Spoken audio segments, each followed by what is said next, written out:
has affected their economic model, and not just their economic model, but the economic model of football. I find that very hypocritical coming from these clubs. I don't want to regurgitate what's been said all over the press a million times already. This is about the rich getting richer, disparities growing between the elites and the other clubs, vying to sustainably increase their power. It's about denying fair competition. Is not what the fans want. The fans weren't even consulted. Is this all just the power play to bring the UEFA folks back to the table and get more concessions for reform of the Champions League? I don't know, guys. What I do know is that the Champions League, as it started as an initiative where the champions of each European league across Europe would enter a competition. The champions would play amongst each other. The moment that started becoming, the seconds, the thirds, and the fourths of each league starting to get involved, that's possibly when it all started to go a bit downhill. But who knows? Who knows where this is going? I am Blue Oak says, if they kick Arsenal out and UEFA give us their place, I'm all up for it. That's what they're threatening now, I suppose. This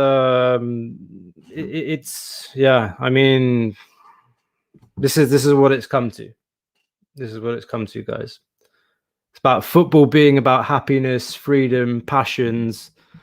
The fans is for everyone, but now they're just making it about the few. They're making it an elitist thing. They're taking away the meritocracy. What about these clubs like Leicester or West Ham in the Premier League? Or take it to the Greek league, guys. I know we have many qualifications round. We're down in the UEFA coefficients. But what about clubs like Aris? What about and AEK, PAOK, Panathinaikos, all of these clubs that are trying to get European spots? Let's say in a couple of years' time, we go up in the coefficient. We're trying to get back in the Champions League. What about all these clubs that are trying to get into the competition through merit, through performance? This is completely destroying any sporting meritocracy.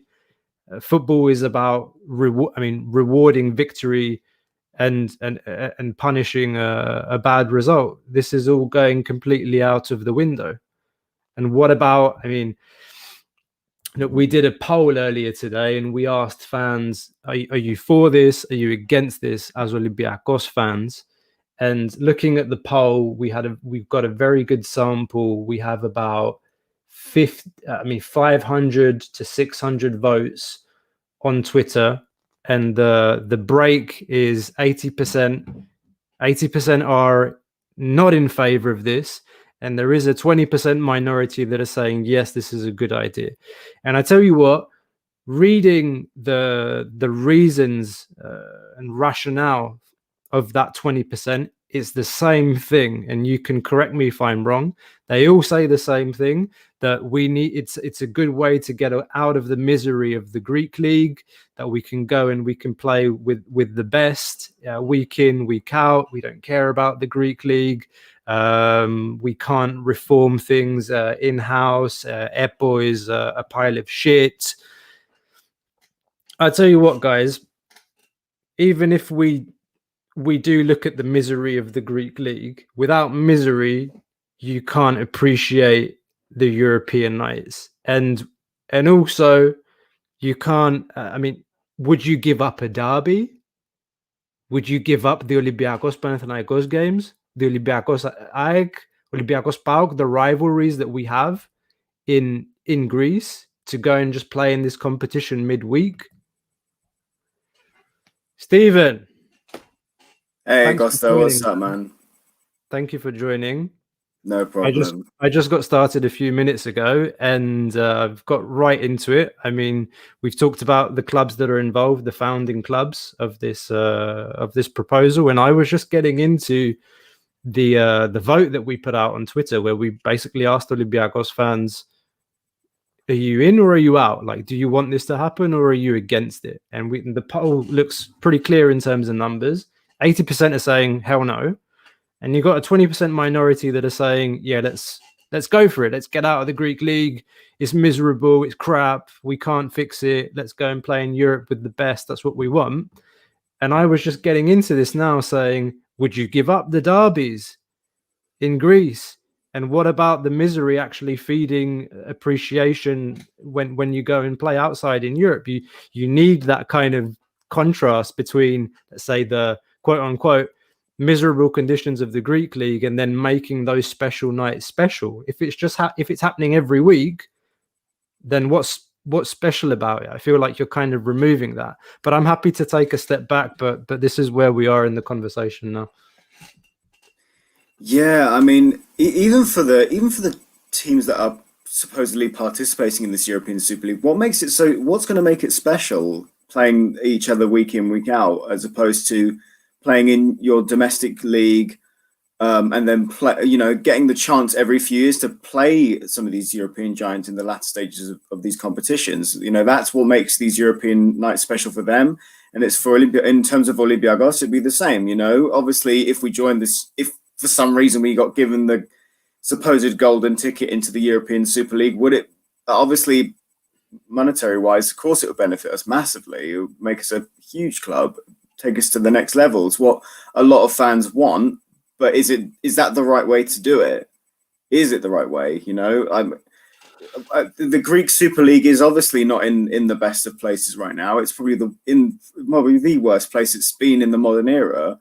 But is it the right thing for Olympiacos to do, to leave it in the situation it is? Will that fix things in Greece? Probably not. I'd say that Greek football needs Olympiacos there as part of the history, as part of like the big 4 or 5 clubs, because like you said, Costa, the derbies are important. They're huge. They're the big selling point to Greek football in general for newcomers and for people just looking in. Like, these are huge derbies. Olympiacos Panathinaikos is one of the biggest derbies in Europe, and if you don't get that anymore each season, what is there really in Greek football?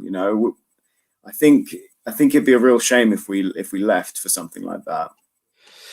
I mean, I'm looking at Labro's comment, and he's saying it's going to be difficult to turn down the billions. I'll tell you one thing. I know that we've been hearing in the press that the founding members, they've approached Porto.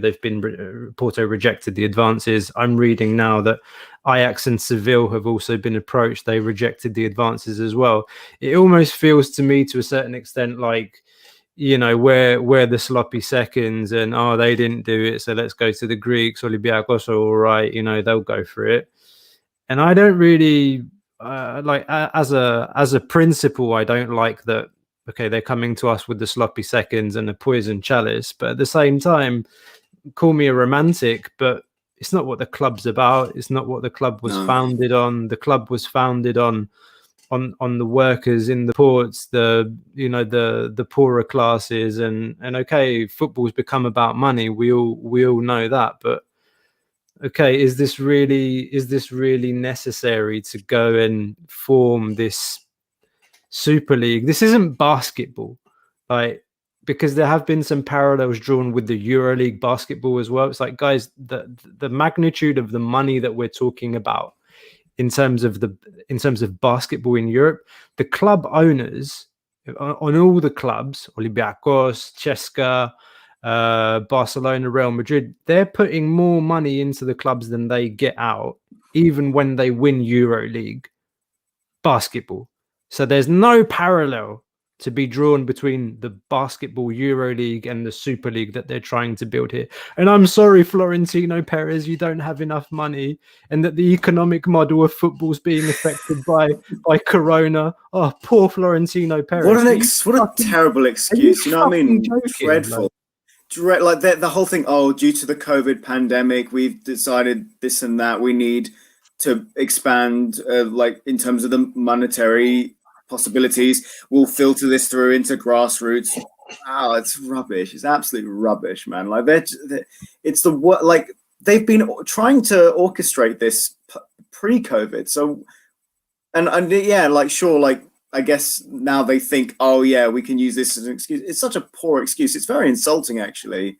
to use that as an excuse just to produce something like this, I think it's really, really a really stupid thing to say, in my opinion. And like you said, Florentino Perez doesn't exactly need any more money. Neither do all of the owners of these huge, huge clubs. You know, you've got oligarchs in charge.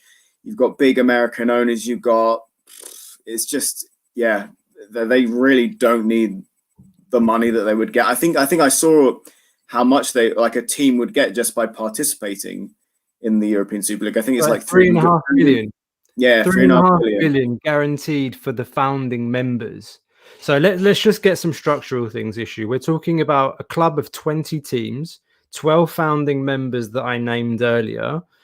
Then there'll be 15 that are guaranteed. 15 that are guaranteed that will get guaranteed billions every year with no threat of relegation, no promotion. Again, every kind of meritocracy is completely taken out of the game.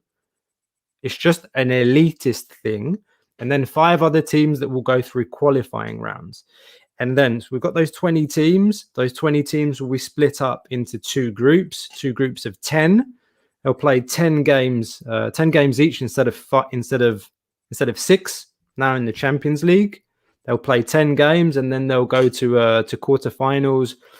That's the long and the short, kind of, you know, the basics that you should know about the proposed competition. I found a lot of gaps in the press release on some of the details.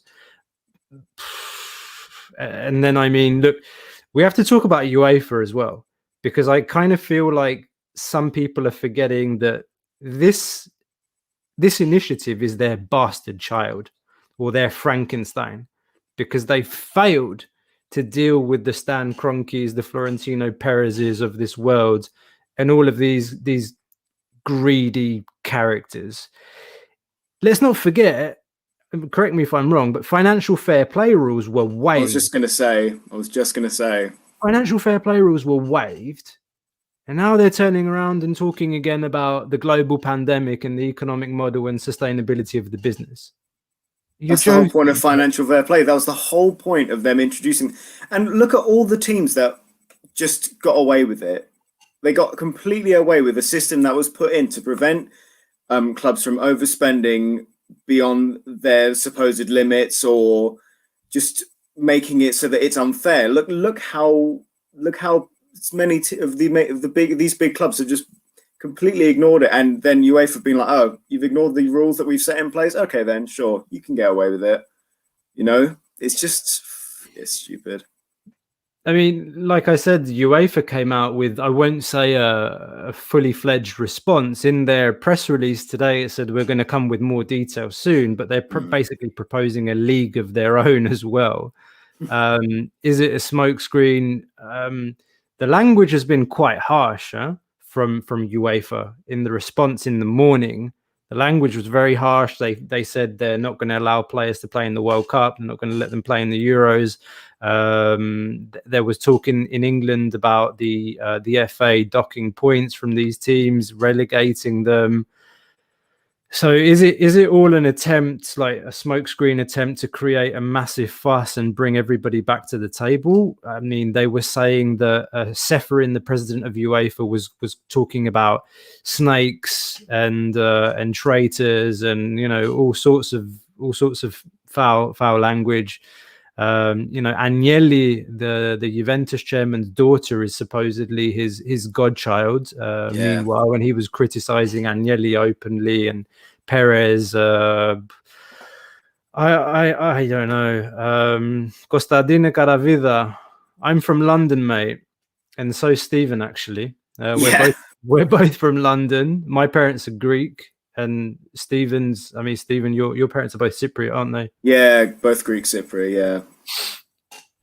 So there you go, man. Thanks for tuning in. Sinonomate. Thank you. Greek reporter said that a top Greek and top Turkish team are in talks to join the 20-team format. So that was the Panathinaikos Nova Sports journalist, if I'm not mistaken. I can tell you one thing, mate. It's probably not Panathinaikos that's the top Greek team. No, it'll be Larissa. Michael would say no to the billions. Yeah, I mean, oh man, I mean, yeah, I think obviously that entails that in terms of the Greek team that they're talking of, if this is true, it you know, without any sense of bias, it probably is Olympiacos, and then Turkish team, pick one, you know, Galatasaray, Fenerbahce, or Besiktas, you know, any of those teams, they probably give a ring. I don't know. I mean, I think I saw a list earlier, and we're in that 20, and so is Galatasaray. Yeah.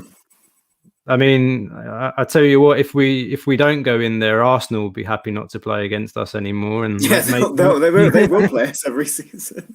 Maybe they're leaving the Champions League and Europa League formats because they just got fed up of playing us every year. Shout out to all the Arsenal fans, by the way. Oh man, it's going to be interesting to see what happens if they all leave. Obviously, if they leave the Champions League and Europa League, what's going to happen then? Because, you know, they'll have to allocate spots to teams remaining in domestic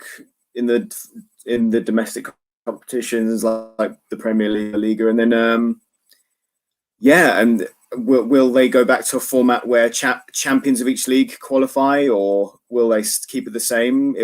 I guess it'll be more competitive, but the quality won't be as good. It won't get as much viewership. So it's going to be really interesting if this all actually happens. Yeah, I don't know. There was a comment here from Yorgos. If we go in through qualifying, I have no issue. So that's it, mate. I mean, there's, like I said, the 15 clubs that are guaranteed, and then there's 5 that will go through some form of qualification. I didn't go into too much detail, and to be honest, the details were quite scarce. Yeah, they were quite scarce in the press release. I don't really know how it will happen. But again, you think about it, like you talk about meritocracy, like how are the teams going to get in there? They're guaranteed. We're talking about, I think, essentially 23-year. I read somewhere 23-year closed. Yeah, contract. I heard this too. 23 years closed contract. That's like a long-term gas sales agreement. Long. Like that's crazy. That's insane. And then you know, like I said, for a team like us coming from a small league, I really don't know. I really don't know.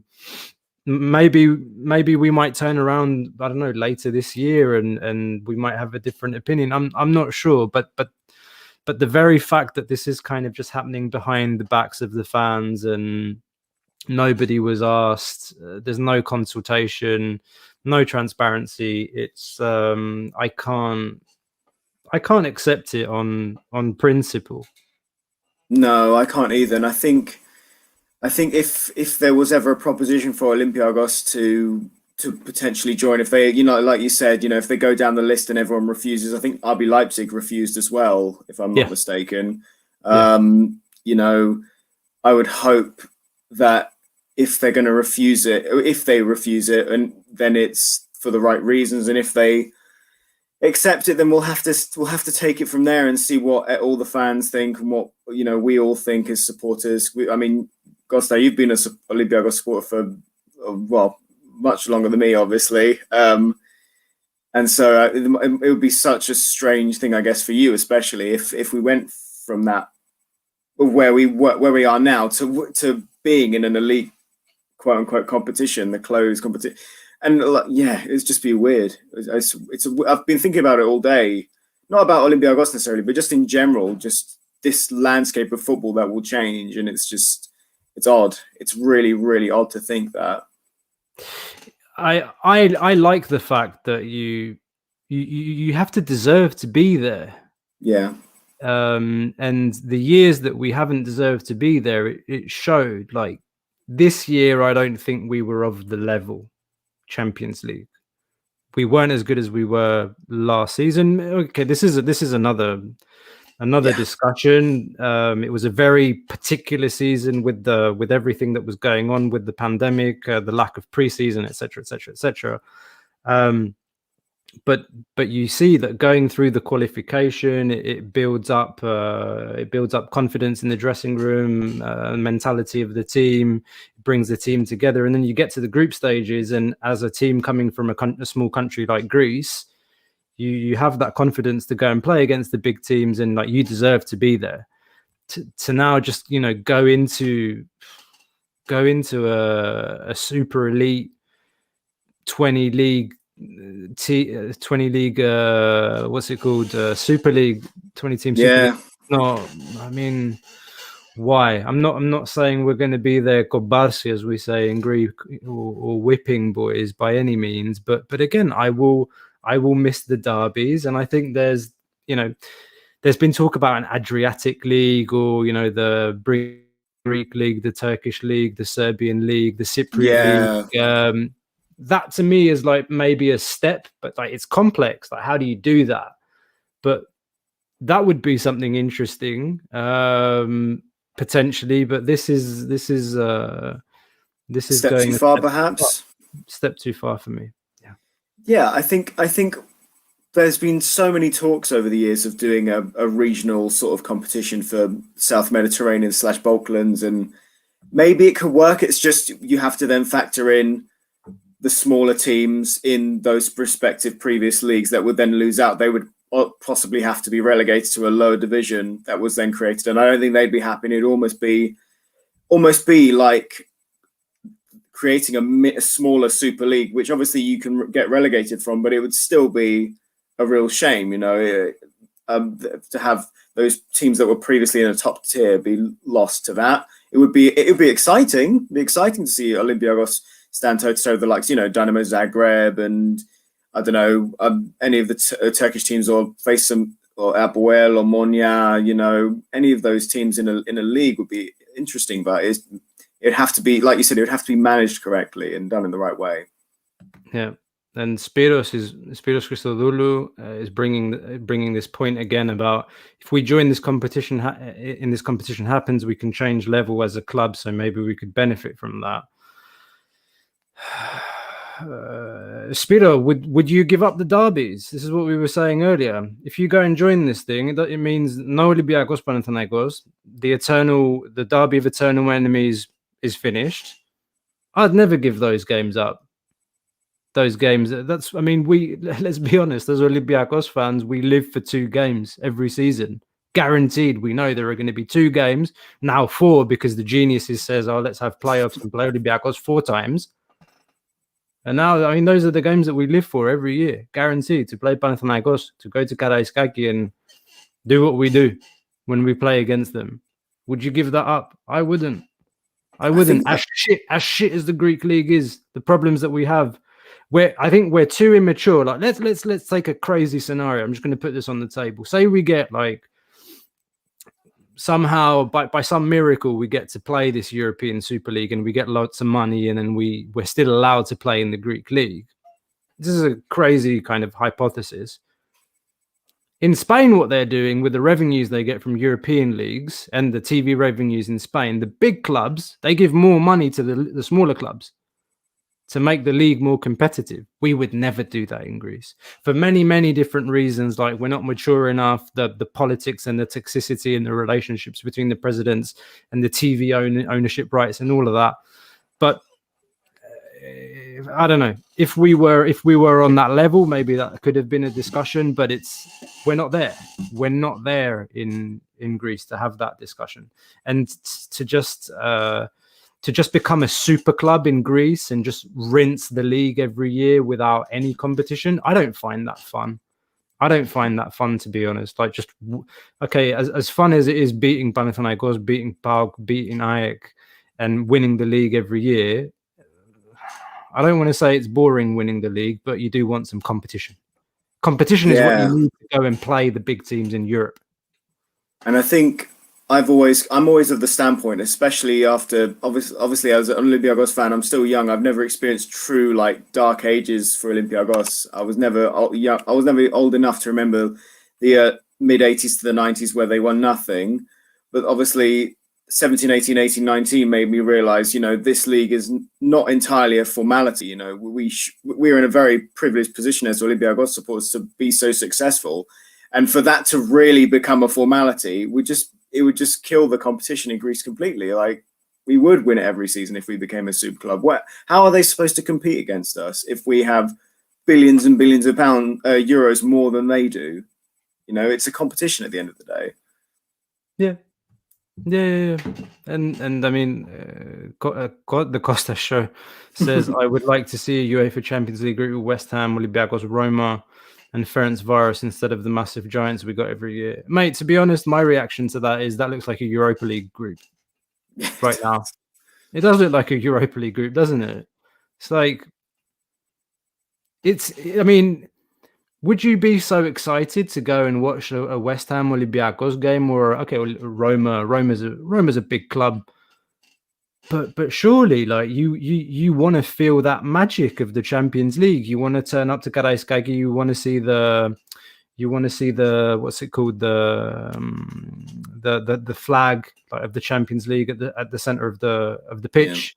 Yeah. You want to hear the anthem. Like, we've grown up with this, going to this competition and like seeing that ceremony and watching the players come out the tunnel and listening to the music coming on when they all stand there. And it's the dream of fans, particularly like ourselves, coming from a small country, from a smaller league, to be able to go to Karaiskaki and watch Lionel Messi in Barcelona, to watch the Galacticos come and play, Real Madrid, Manchester United, all these massive teams.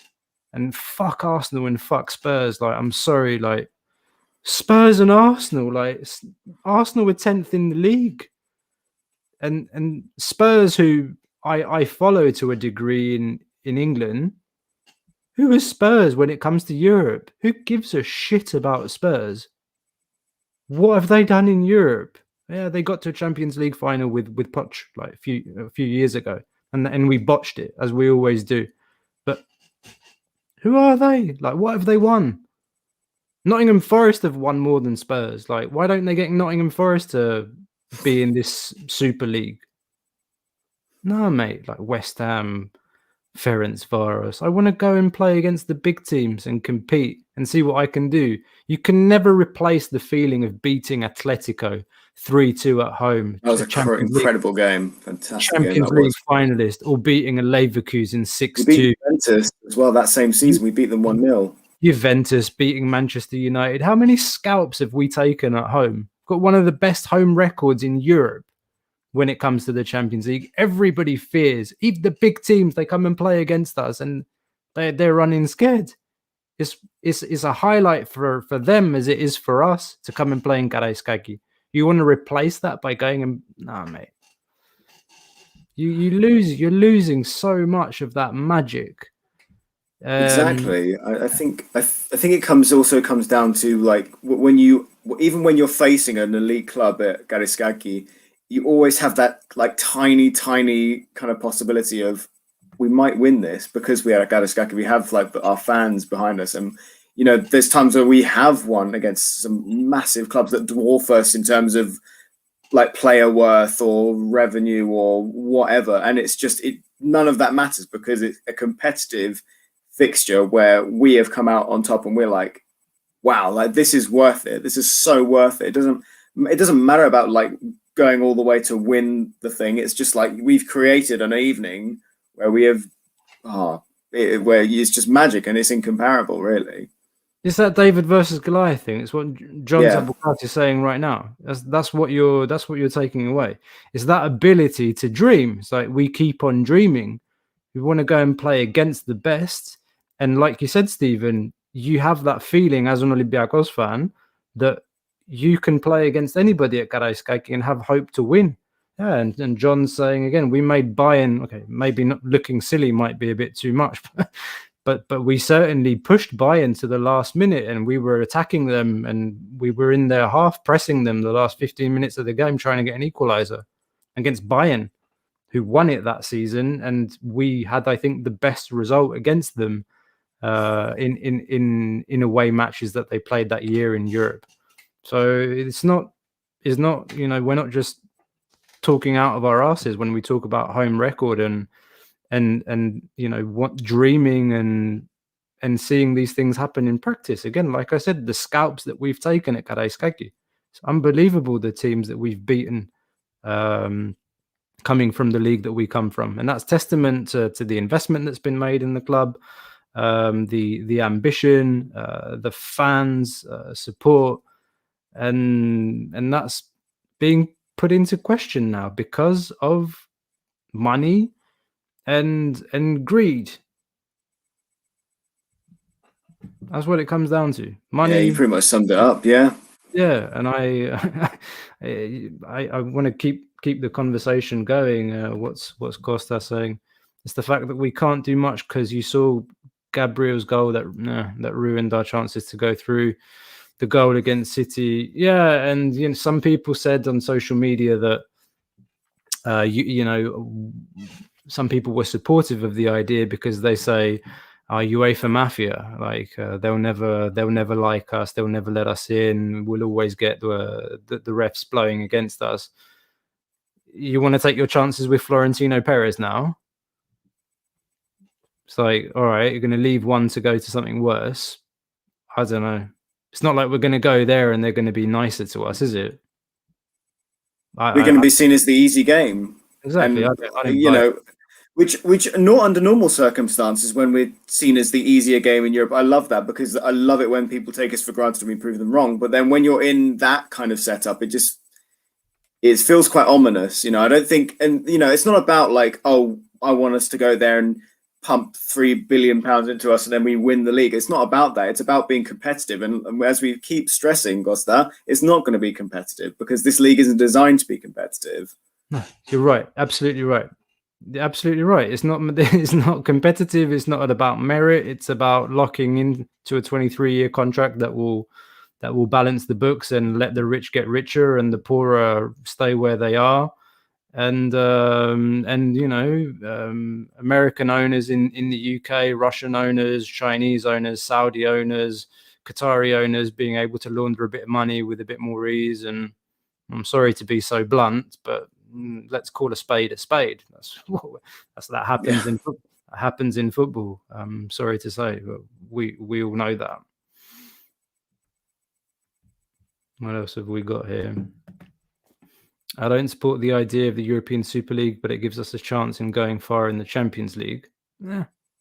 I've pondered that today as well. Like, I guess with no elite, quote unquote, elite clubs, it means that theoretically we may be able to progress further. Then progressing further would bump up the coefficient for Greek football as well. And I guess there's that, but then at the same time, it's the quality. Is the quality going to be any better? Like you said, Costa, like looking at an example of that group that we theoretically be in, would it be just the Europa League with a bit more shine to it? It wouldn't really be the Champions League anymore. I mean, there was that joke of the new top six in England being Leicester, Newcastle, Everton, West Ham, Leeds United, Aston Villa. No disrespect, big clubs, but it's not the same as Chelsea's, like Manchester United, Liverpool. These huge clubs, you can't ever truly replace them. And I think that would certainly be the case for the Champions League as well. Even if they deserve to qualify via winning the Premier League or coming top four, it's not the same. No, we talked about sporting meritocracy, and yeah, of course, it's like you take West Ham and Leicester in particular. I mean, they've been there and thereabouts the last few seasons. They've built a good core, like a good squad of players. They're consistent in England. They've played Champions League before. They're in Champions League position now. So if you're Leicester in England, then you're looking at this and you're like, you're scratching your head. You're like, all right, I'm an owner at Leicester. Malaysian owners, by the way. So we've invested there, and we deserve to be there because we're in the position, but now we're not going to be playing against the best, or we're going to be in a competition that has less money. And let's add that into the equation as well, because again, I think the whole UEFA, we're missing that a little bit because we're focusing a lot on the Super League and we're not focusing on the UEFA fuck-ups and the fact that this is a Frankenstein experiment that's stemming from UEFA's mistakes, their inability to tackle issues with the big clubs. And now these other clubs are paying the price because of UEFA's bullshit, basically. Yeah, and I think fully defending UEFA and FIFA is something that's actually quite dangerous at times, because they're not innocent in this, like you said. Like, they're completely responsible for the actions of these clubs kind of coming out and thinking that they have all the power, when it should really be the associations that have the jurisdiction. And yeah, I mean, UEFA and FIFA's hands aren't clean in this.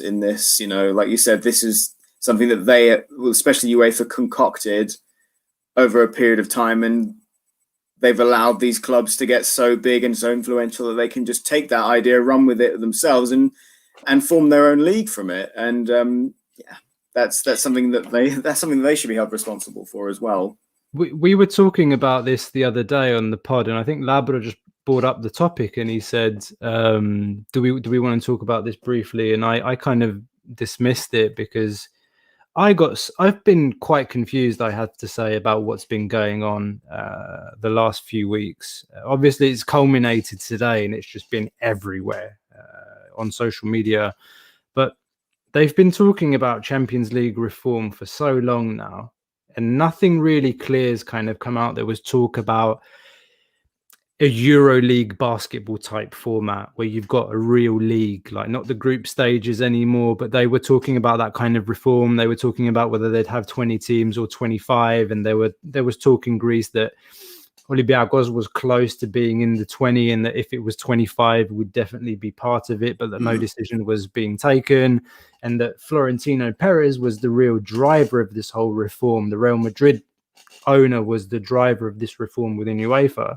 And then all of a sudden we've gone from that, like Champions League reform, which is very, very dark, kind of under the covers, not transparent at all, to a breakaway Super League. So something's happened in between. Something's gone wrong. There's been a breakdown in communications. What have you heard, Stephen? The only thing that I've been constantly hearing is the Swiss model. And then I think UEFA released a statement today. I think they were talking about the new reforms and I think Lambro also talked about this vaguely as well, or maybe on social media or something, I think. And I think what it seemed like is just they've seemed to have been pressured into pushing these reforms now, like to advertise them now almost, because of the events of yesterday and today. And yeah, I don't know if the Champions League necessarily needs reform, if I'm honest. I like the system. A lot of journalists that I've heard, especially from the UK, where obviously it's fairly biased when it comes to this sort of thing, I've been saying, oh, the group stages are a bit boring, which obviously being some of the favourites for the most part in those groups, I get why. But then once it reaches the latter stages, once it reaches the knockout stages, it becomes a fantastic tournament. And I partly agree with them. I love the group stage because I'm coming from the perspective of an Olympiacos supporter, you know, where we're primarily in the group. If we get out of the group to the round of 16, that's fantastic. But more likely, we tend to fall into the Europa League. So I personally like the format we have right now. If there's change, it has to be for the right reason. But as we've seen today, sometimes change comes for no reason other than money. Yeah.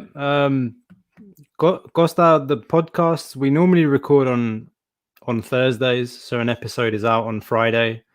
And we record on Sundays as well, or after games. So normally Mondays. So Fridays and Mondays. It's normally 2 episodes a week. This one's a bit impromptu, ad hoc. We thought we'd get online to do a live. So it's generally twice a week, mate. Stephen, I agree with you. Like, I felt that when they started nitpicking and changing the times, like even when they changed the times, that annoyed me. Yeah, like, I liked it. It was like that 9:45 slot in Greece, or 8:45 Central European time. and all the games were taking place at the same time. Then they started putting games at 6:30, and then the other ones. Yeah, 5 to 6, and in the UK it was stupid. Yeah, it was just like, why did you do that? And it's like, why did you start tinkering with it? It works perfectly fine, and it's just like money, like more TV rights and a different time, different advertising for different time zones. It's like okay, guys. I remember even 6, 7 years ago you could watch the group stage for free. I remember you could go on terrestrial TV and just watch the group stage. I think it was primarily for the British clubs, but still, you could just tune in and watch it, and it was fantastic. And then obviously, with it came BT Sport and all of these other organisations that wanted to make it a pay-per-view. And you can just see that transition of it getting more and more of that sort of pay to watch, sort of like they really want to make this a big cash cow, and now it's culminated in them wanting an even bigger cash cow. Something I've been quite disappointed with today is the lack of, you could say this is normal, but there's been a lack of reaction from players. I've seen one reaction from a high profile player, and that came from Bruno Fernandes of Manchester United, who responded to a Daniel Pedence Instagram post and on Twitter, where he talked about his love for the game, the anthem, the ball with the Champions League insignia on it, and he wrote a very nice message. And Bruno Fernandes said, "We can't be bought." But other than that, I have seen nothing from any of the players. If you're a player, surely when you're growing up and you want to get into professional football, there are two things on your mind. You want to play with the best, you want to go and play in the Champions League, and you want to go and play in a World Cup. Now, there's no prospect of Champions League, and you're being told that you won't be able to play in a World Cup because of what's happening now. So where's the reaction from the players' unions? I'm waiting for that this week. I'm waiting for some player reaction. Yeah. I'm surprised Marcus Rashford didn't come out after Bruno Fernandes. I mean, to speak of our own club, Pedro Martins came out today. I think he was very forthcoming. It was something along the lines of the game's been taken away from the grassroots. It's moving farther away from the fans. And it's not all about the money, but money's creating an imbalance, basically, is what he said. Yeah. Yeah, I think I saw the Podence thing. I was really happy then. It was very nice touch that he had a picture of him in an Olympiacos shirt as well. Very happy about that, obviously. Of course, we made his name, not sport. It wasn't Sporting Lisbon that gave him the platform. Exactly. He excelled with us. He played fantastic football with us. This is where we've said this enough times. I think it's a weird thing where I don't think, obviously, players shouldn't be blamed for this, because there are some fans who are saying, "Oh, this is the players' fault." It's not the players' fault. The players don't really get a say in this. The manager doesn't get a say in what the hierarchy of the clubs do. And at the end of the day, I guess they want protection. They want to maintain their reputation. But at the same time, yes, they are the focal point of the game itself. They are the players. That's the whole point of them being there. They play the game that we love and we tune into. And so you do need some higher up footballers to come out and criticize and also say that they do not want to be part of this. And we've had this from ex-pros, Gary Neville came out, Gary Lineker came out, Ian Wright said is Chris Sutton, like all of these former footballers have come out, but and even some footballers at the latter stages of their careers have come out, but we need those kind of peak sort of elite footballers. But I guess they're scared that if they say anything, their sponsorships will go or something. I don't know. It must be a difficult position for them. I mean, there's some, thanks for the comments, guys. Mesut Ozil did tweet something. You're right, I did see that earlier. I mean, Fenerbahce is obviously wasn't playing in the Champions League this season. They've been out of it for a while. James Milner, Anders Herrera, PSG. Yeah, that was the other one. PSG have kept out of it until now. So the German clubs and the French clubs, they've said no. The big ones. Gary Neville was so frustrated, says Costa. I think he's going to be a Salford supporter from now on. Yeah, I think he weirdly he even mentioned that on the video that he was part of. Yeah, he even talked about, he invested so much into that club, and I think he was just so. I mean, obviously he was evidently disappointed that United, that Manchester United, where he made his name, is kind of throwing in their lot with these other clubs that want to break away, and obviously that's not why he started playing football. That's not why that's not where he wants to see the club he loves goes. It's not where he wants to see football go. Much like all of us. No, but I mean, the game's become so multinational and it's become such a business transaction now more than anything that, I mean, if you're a player, you just want to get on with it. And I understand and it's some trepidation to a certain extent that you don't want to go out and say something and then get into funny business with the club, and the club owners saying to the coach, don't play X, Y, and Z because he said this. So I understand that to a certain extent. I thought Jurgen Klopp's comments were quite, fairly clear as he could be. They asked him, they reminded him rather that a few months ago you said that you were against this, and what do you have to say now? And he said, I still have the same opinion. And he tried to be diplomatic but clear, but it was he even mentioned, like, what about West Ham? They're fourth, and why don't they get to play? And that's the beauty of it, actually, as well, the Champions League, is that every year there are potentially different teams there. It's like an Atalanta this year, or who was it last year? I can't remember, but the teams change. Like in Belgium, it will be Anderlecht one year, Bruges the next, Genk. In France, Bordeaux, Montpellier, Marseille. Yeah, Lyon. It changes every time. So, yeah, exactly. Under certain, under more normal conditions, it allows you to travel, to go to these places, to see different things, meet new cultures, like footballing cultures and just cultures in general. Now it's just like, let's go and play Atletico. Let's go. It's banal. Like it's bollocks. Like there's nothing that excites me about this.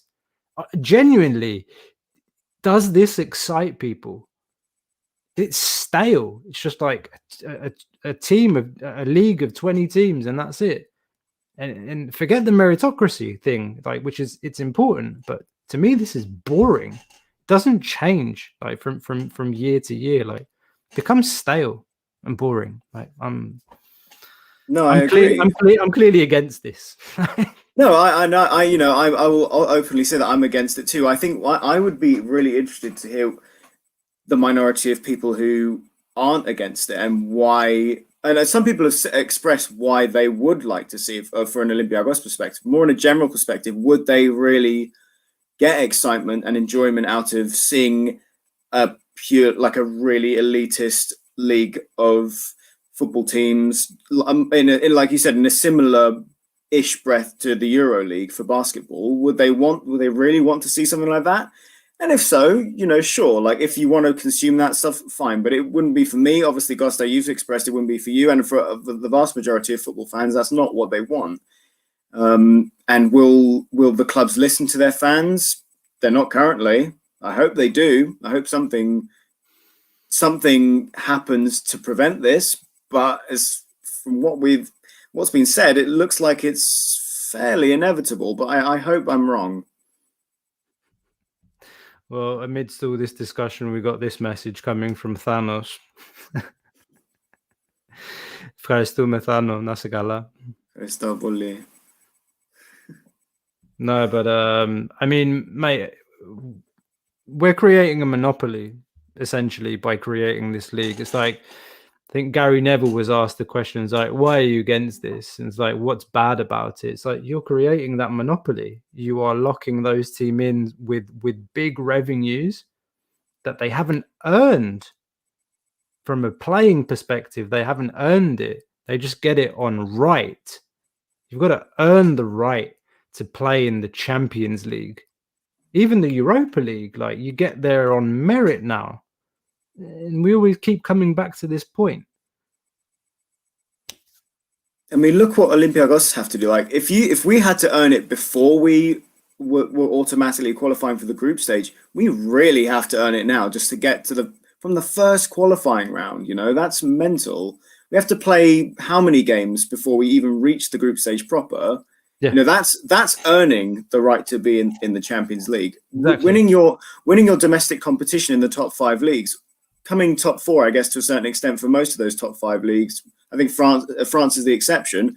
That's earning it. You have worked over a calendar year / a competitive season to get yourself to a position where you can qualify for an elite competition where you play other European clubs who have also earned the right to be there. And that's what makes it exciting.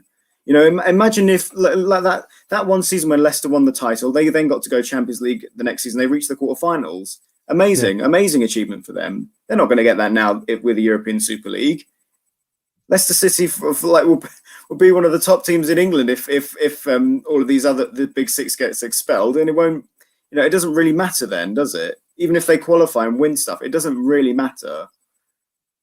No, but I mean, if you're a Premier League fan, tomorrow I was hearing just before we came online that the Premier League clubs are meeting tomorrow. I've seen this too. 14 of them, without the 6 that have broken away. So this it's really it's how to say, bit of stereotyping, or rather I mean, I don't know. It's this is a revolution in football.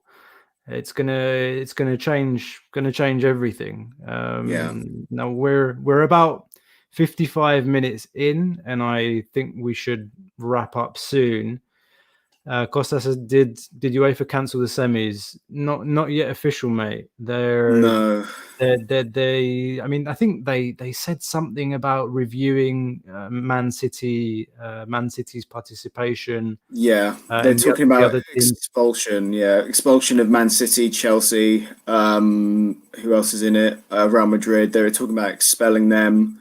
What that'll mean, whether PSG get given the Champions League automatically, whether they bring back teams who are knocked out. I believe it would be, I don't know if they said it about United and Arsenal in the Europa League, but I imagine that's something similar to. Yeah, there's a genuine possibility that could happen. Fetanos, if Olympiacos joins the ESL, what club are we all going to support? Fetanos, whatever happens, man, we support Olympiacos, whether Olympiacos is in the first division, whether Olympiacos is in the Super League, whether Olympiacos is in the relegation fight, we support the same team, man. And Dulwich Hamlet as well, my local club. Yeah, and also Algi Oroglini in Cyprus there. Let's read a couple more comments. Costa, we need to develop more our academies and try to adopt more young talents from around the world with the mix of young Greek players and try to make more talents like Ajax, build a mentality. That's very hard to do in Greece, man. The amount of talents that we waste and the amount of times that we choose foreign talent instead of our own. And this is something we talk about quite a lot on the podcast. I'll give you an example now. Sydney Tavares. I think I talked about this the other day when we did the post-match for PAOK. Who the hell is Sydney Tavares? Have you ever heard of him, Stephen? No, but I remember I know you talked about him in the previous episode. So Sydney Tavares, apparently a kid that we're looking at from Leicester, from their under-23s, play centre mid. Why don't we give Vasilis Urlis a chance? It's a problem. I don't know what it is that we make the same mistakes every time, that we don't, even now that we're at the end of the season, we've won the league, it's secured, that we don't play the youth players. Well, I was talking to Peter about this when we did the pre-match before the game against PAOK. There was no youth players on the bench even. Surlis was nowhere to be seen.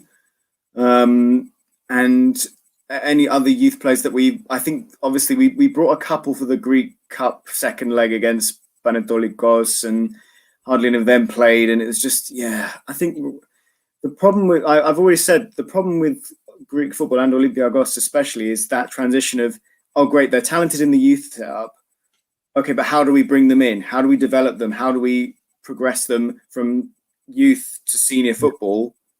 There's nothing there to help them. There's nothing there to support them. That's why we've sent players like Tsimikas, Vruzai to Holland, because they know how to develop these players, and we've brought them back. And you know, as much as we say they were ours / they are ours, we didn't develop them fully. The Dutch did.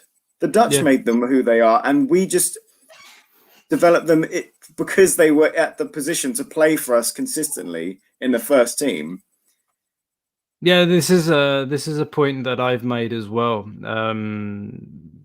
Been quite vocal on that, because people turn around and say that we developed Tsimikas, we developed Vruzai, Androuchos. Androuchos, it's taken him 6 years to find the spot, and he's playing out of position. And took him forever. Yeah, years.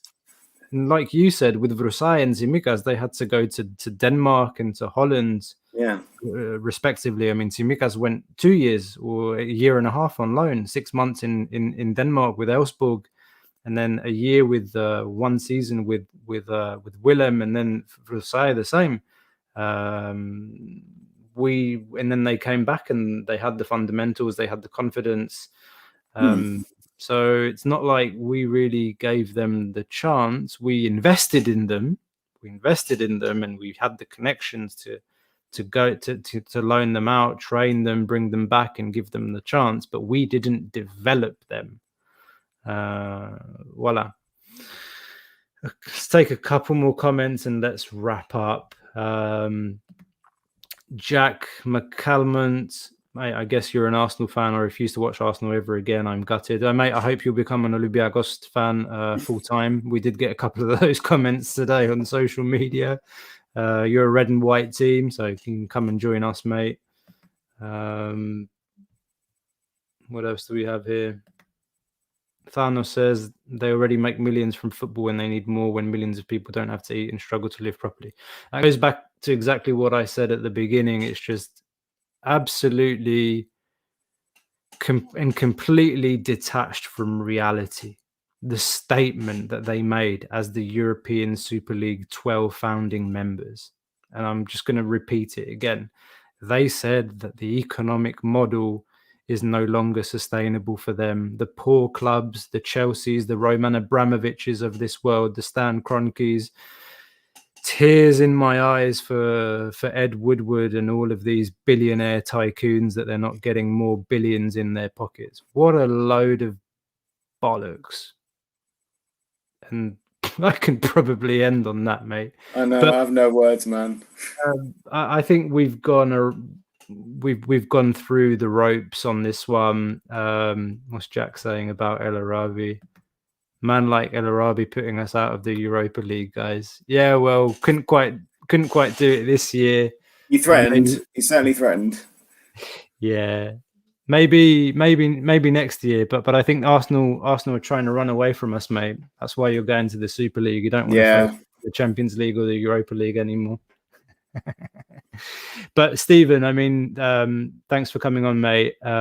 Stephen Kountourou is doing some blog writing for us frequently, I might add. You can check out our website at www.gate7intl.com. We're posting new blogs every day. We have bloggers from all over the world, from the UK, from France, from Canada, the US, from Belgium, and from Greece. We write in English, in French. We haven't done any Greek pieces yet, but there will be some Greek pieces coming soon. So go and check out our website. You can find out more about us, our story, how we came to be, what do we do. So do go ahead and check out the website, guys. I strongly encourage you to do that. Stephen, any last thoughts? Do you think that we could, what prediction would you make for the coming days? Are we moving towards a compromise? Do you think this is going to be, do you think it's going to get uglier? Oh gosh, you know, they say, Costa, sometimes it has to get worse before it gets better. That's what I hope. I hope we get to the brink and we pull it back at the last minute. I hope that's what I'm going to say. I hope. Yeah, I mean, I can only agree with that sentiment. We all hope for the best. I agree with you, and that's what I was going to say. Probably is that I just have a feeling it's going to get worse before it gets better. I don't know. I have a feeling that it's going to be crazy news. The next few days, it's going to be lit, and we'll keep following the developments. I still think we might be seeing more reactions from Greece, potentially from Olympiacos. That's where it's going to get very interesting. Yeah, for sure. So thanks very much, guys, for joining us. It's nearly 1 a.m. Belgian time where I am, midnight in London where Stephen is. I know US Eastern time, it's 6 or 7 o'clock over there. Thanks very much for joining us. If you've made it this far, leave a like on Facebook, on Twitter, subscribe on YouTube if you like what you saw.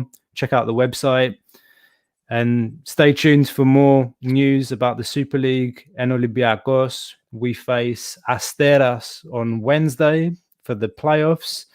So we'll be back after that game. And like I alluded to on the last podcast, they may well be a surprise coming this week as well. New interview. I don't know. I won't say any more. Have a good night, guys. Good evening. Καληνύχτα, καλό σας βράδυ.